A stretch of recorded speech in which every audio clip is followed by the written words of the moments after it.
ये भौजी का हो? सुनिए नहरे से बहुत पढ़ाई लिखाई के क्या लू गाँव में सबसे बड़ा पढ़ल लिखल आप हो। तो आके का लगा था हम बकरी चरा काइल है। हमारे एक सवाल का जवाब दे दा तो हम जानी कि पढ़ल लिखल हो। पूछा मैं BA पढ़ ले हो कि रहरी में जाके पढ़ ले हो। एक सवाल का जवाब दा अब मालूम पड़ जाए। तो पहले सवाल करा। अपने बता रे कले ना पवलू त ले ली जेठानी बारह बारह ये भौजी ले ली जेठानी बारह।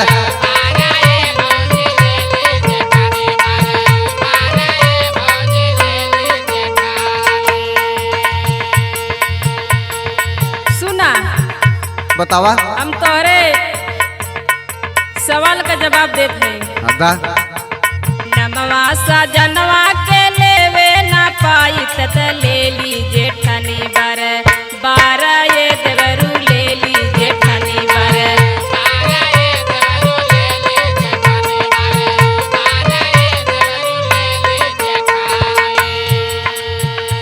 लागत है सही पढ़ ले हो, सही स्कूल में बारे भौजी। पहला सवाल तो बड़ा सही जवाब दे देलू, लेकिन दूसरे हमारे सवाल का जवाब दा तब जाने के सही पढ़ लिखल हो का। पूछा पूछा कवन उ कमवा करवा ले ली लड़की त नाही रहे लेकू आरा ये भौजी नाही रहे लेकू।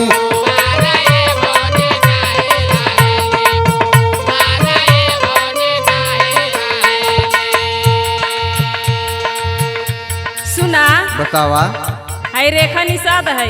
वाह तोरे दूसरे सवाल का जवाब देते है। बहुत सही दे दा तब जान जाएंगे पढ़ल लिखल हो। सुना बतावा मंगिया में से नुरा डरवा ले ली लड़की त नाही रहेली मारा ये देवरू नाही रहेली मारा ये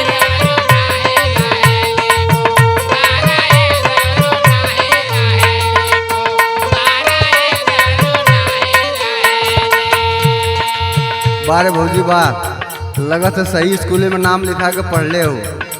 हमरे के का लगा तो कोदो दे के पढ़ ले हैं। ना ना ना पैसा दे के पढ़े हो, समझ में आ गए। और हमरे आखिरी सवाल का जवाब दे दा तो मान जाब कि पढ़ल लिखल हो। ठीक बात पूछा।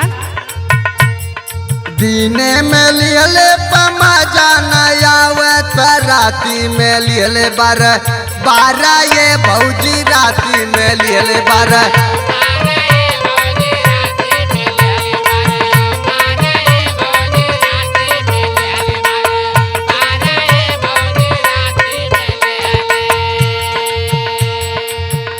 देखा हम तोरे अगले सवाल का जवाब देते हैं। बारे भौजी बता दे तो मान जाई पढ़ल लिखल हो।